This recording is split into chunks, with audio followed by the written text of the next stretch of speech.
"Don't come for Christmas," my mom said softly into the phone. That practiced gentleness in her voice, the one she's perfected over 32 years, like she's delivering terminal news to a stranger's family. "We just think it would be simpler this year." I hear my brother's voice in the background, not quite muffled enough. "It'll be much better without you." Then his familiar snicker, the sound of someone who's never had to fight for a seat at his own table. My mother clears her throat. "Mike is planning to propose to Amanda, and you know how her family is about appearances." A pause, heavy with unspoken judgment. "Your job is just so ordinary. It might make things awkward." I could tell you I was devastated, that my heart shattered like glass on concrete, that tears welled up and my voice caught in my throat. But that would be a lie, and I've told enough of those to myself over the years. The truth? I felt relief wash over me like cool water, sudden, sweet clarity, after years of peering through a smudged lens. I felt my shoulders drop half an inch as something inside me finally gave permission to let go. "I understand," I said, my voice steady. "I hope it goes well." When I hung up, I sat staring at the Christmas cards arranged on my desk, the ones I'd spent hours selecting for them, already addressed and stamped. I didn't tear them up or throw them away. I simply opened my drawer and placed them inside, like archiving a chapter of a story I was finally ready to stop reading. My window overlooked the Manhattan skyline, lights beginning to twinkle as dusk settled. Not the view of someone with an ordinary job, but they wouldn't know that. They'd never asked to see where I worked or what I actually did. In their minds, I was still the awkward teenager who needed to apply herself more, while Mike was perpetually on the verge of some magnificent breakthrough that required just one more investment, one more chance, one more car for networking. I opened my laptop and did something I should have done years ago. I pulled up my banking app and stared at the list of automatic payments, mortgage assistance for my parents' house, health insurance supplement for Dad, the monthly loan to Mike that we both knew would never be repaid, property tax payments, car insurance for the BMW Mike needed for client meetings for his eternally launching business ventures, 3 years of quiet support, 3 years of being the invisible foundation while they built monuments to my brother's potential, 3 years of "we're a little short this month" text that arrived like clockwork. My finger hovered over the settings icon. Not yet. There was something I needed to do first. I picked up my phone and texted Victoria. "Is that invitation to the Hastings party still open?" My earliest memory of being invisible has me sitting cross-legged on our living room floor, holding my report card with 5 A's circled in red. I was 9. I'd stayed up late for weeks, flashlight under covers, determined to get perfect grades. My mom glanced at it, said, "That's nice, honey," and immediately turned to Mike, who was showing off a participation medal from his soccer tournament. They took him for ice cream to celebrate. I stayed home to finish my multiplication tables. This pattern repeated so many times it became the background radiation of my childhood, present but undetected, changing me in ways I wouldn't understand until much later. When I got into Columbia, on scholarship, my parents mentioned it once at dinner, then spent 40 minutes discussing Mike's new entrepreneurial idea, selling customized water bottles. They co-signed his loan for startup costs that same week. When I asked for help with my security deposit for student housing, Dad said it would teach me responsibility to figure it out myself. I worked 3 jobs through college, graduated with honors, built a client base from nothing, working nights, after my day job until my marketing consultancy could support me full-time. Every milestone met with the same tepid acknowledgement. "That's good, honey. Say, did you hear Mike is thinking about tech investments now?" I never pushed back, never demanded the recognition I craved. I kept thinking if I just achieved enough, they'd finally see me. If I just helped enough, they'd finally value me. 3 years ago, I overheard my father on the phone with the bank, his voice tight with anxiety. They were 3 months behind on the mortgage. That night, I set up automatic payments from my account to theirs, enough to cover the mortgage and then some. I did it anonymously at first, letting them believe it was a bank error in their favor. When Dad needed dental surgery insurance wouldn't cover, an envelope of cash appeared in their mailbox. When the property taxes came due during a particularly lean winter, they mysteriously found themselves with exactly the right amount, plus a little extra, just in case. I never said it was me. They never asked. Perhaps they thought Mike was finally coming through, though his Instagram still showed yacht parties and motivational quotes about imminent success and the entrepreneur's journey. Meanwhile, I was building something real. Client by client, contract by contract. My one-woman consultancy grew to a team of 8, then 15. We landed the Williams account, then North Star Media. I kept that quiet too. Success felt safer when contained, like a secret garden I could visit without fear of others trampling the flowers. When Victoria called to invite me to the Hastings holiday party, my first instinct was to decline. Victoria Chambers, former college, roommate turned social media mogul, traveled in circles that sparkled. I preferred shadows, the comfortable invisibility I'd cultivated. Just once, she insisted. Wear something spectacular. I'll introduce you to Marcus Reynolds. Marcus Reynolds, the CEO of Apex Marketing. The same Marcus Reynolds whose company had been trying to headhunt me for 6 months, unaware that the Chen consultancy they admired was a single person working from a spare bedroom turned office. The night of the party arrived like a reckoning.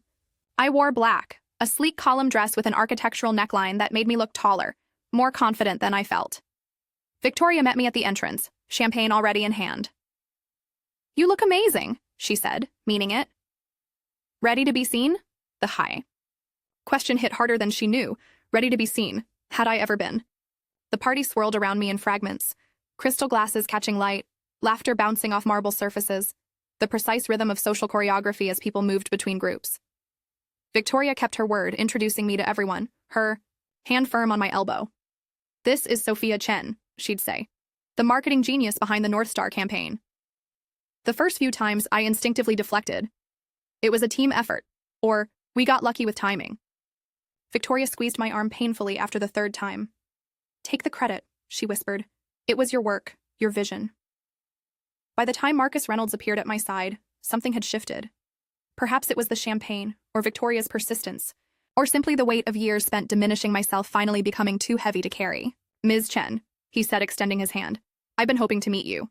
That North Star rollout was brilliant." I looked him in the eye, something steady and unfamiliar uncurling inside me. "Thank you.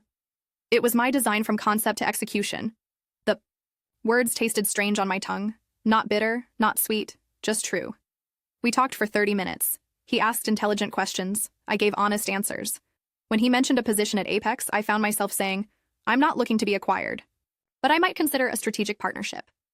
Victoria appeared with her phone. "Smile," she commanded, positioning herself beside us. The camera flashed once, twice.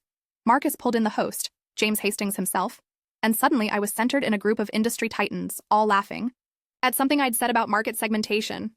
"You don't mind if I post these?" Victoria asked later, showing me the photos. Me in the center, animated and bright-eyed, looking nothing like the woman who carefully arranged herself at the edges of family photographs. I glanced at the images, something turning over in my mind like a key in a lock. "Tag me," I said. "And tag my company." Victoria raised her eyebrows but didn't question. She knew about my family, about Mike. She'd seen me send Christmas gifts that received no acknowledgement, heard me make excuses for missed birthdays and unanswered calls. I knew. Amanda followed Victoria's social accounts. Everyone in her social circle did. I knew her father was Richard Taylor of Taylor Media Solutions, a man who had been trying to schedule a meeting with the elusive head of Chen Consultancy for months. What I didn't know was how quickly the photos would spread, how many industry publications would pick them up, how many congratulatory messages would flood my professional accounts as connections were made, and my carefully maintained anonymity dissolved like sugar in hot water. I was in the back of a rideshare, heading home from the party, when I finally opened my banking app. 3 years of payments laid out in neat rows, 3 years of silence, 3 years of being useful but not valued. The rhythm of turning off each automatic transfer felt like a heartbeat. Each confirmation screen, a breath. Property tax payment, disconnected. Health insurance supplement, disconnected. Monthly loan to Mike, disconnected. Mortgage assistance, disconnected. I didn't feel vindictive. I didn't feel victorious. I felt light, as if I'd been carrying stones in my pockets for years and finally thought to set them down. My phone began vibrating with notifications around 11 p.m. First, a text from Mike. "What the hell? Why are you at the Hastings party? With Reynolds?" Then another. "Did you see what Victoria posted? Amanda's freaking out." And another. "Her dad is saying he knows you? What the f, Sophia?" I watched the messages accumulate, not responding. By midnight, the tone shifted. "Hey, there's some issue with my car payment. Bank says it was rejected." Then, "Mom's trying to reach you. Something's wrong with their mortgage payment." And finally, at 1:22 a.m., "What did you do?" I silenced my phone and slept better than I had in years. Victoria called the next morning.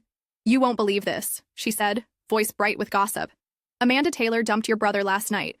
Middle of dinner at Le Bernardin. My friend Zoe was at the next table." I felt a twinge of something, not regret exactly, but acknowledgement of a shift that couldn't be undone. "Apparently," Victoria continued, Richard Taylor recognized you in the photos. Asked Amanda if you were the same sister Mike had described as working some office job. When she realized who you actually were, she lost it. Called him a liar and a fraud. Said she was going to contact you about working with her father. I said nothing. Victoria, bless her, filled the silence. She apparently shouted something about him living off his parents while his sister was carrying the whole family. Scene of the century. Anyway, I thought you should know. The calls from my mother started an hour later. First angry. What have you done? What did you tell Amanda's family? Then confused. There's some mistake with Dad's insurance payment and the mortgage. And finally, by evening, desperate. Sophia, please. We need to talk. The bank is saying all the payments. Please. Call us back. I didn't call. I sent an email instead. Short, professional, with a PDF attached listing every payment I'd made over 3 years. The total highlighted at the bottom came to just over $187,000. The subject line read, "For your records," the body of the email contained one sentence: "Enjoy Christmas without me." I then booked a ticket to Bali, scheduled an out-of-office reply, and turned off all notifications from family contacts. 3 weeks of peace, of rebuilding myself outside the shadow of their expectations. When I returned, tanned and rested, there were 17 voicemails and 34 texts. I listened to them in chronological order, tracking the evolution from outrage to bargaining to a kind of stunned acceptance. How could you embarrass us like this? If you were helping, why didn't you say something? We always knew you were doing well, of course. Please, Sophia, we can't lose the house. Your brother is in a really bad place right now. We've always been so proud of you. That last one, from my mother just 3 days earlier, nearly broke my resolve. Not because I believed it, but because I suddenly realized how desperately I had once wanted to. I texted back a single reply. I'm glad to hear that. I hope you had a nice Christmas. Then I called Richard Taylor and agreed to the meeting his assistant had been trying to schedule for months. It's been 2 years since that Christmas I didn't attend. I've built my consultancy to 32 employees across 3 cities. We absorbed a portion of Taylor Media last year in a merger that made the industry news. I bought a house with floor-to-ceiling windows that fill every room with light. My parents sold their home and moved to a condo in Arizona. They send birthday cards now and occasional texts that walk a careful line between friendly and apologetic. They no longer pretend my success is a surprise or that they always believed in me. Mike works for a local delivery service. His Instagram is quieter now, though he still posts about entrepreneurial mindset and comeback stories.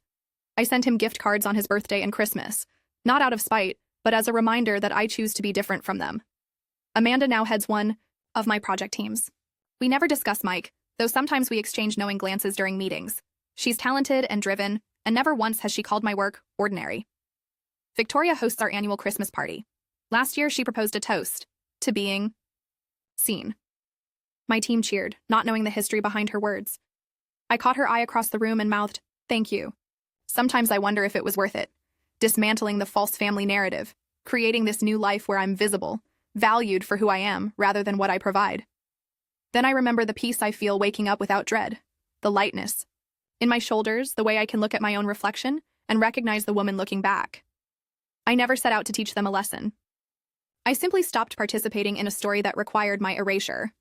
The empty chair at their Christmas table was never really about my absence. It was about finally acknowledging that I had always been there, carrying more than my share, while they pretended not to notice. Do you think I went too far? Or would you have done the same, choosing truth over comfortable lies, even if it meant watching the false piece of family mythology crumble? Let me know in the comments below.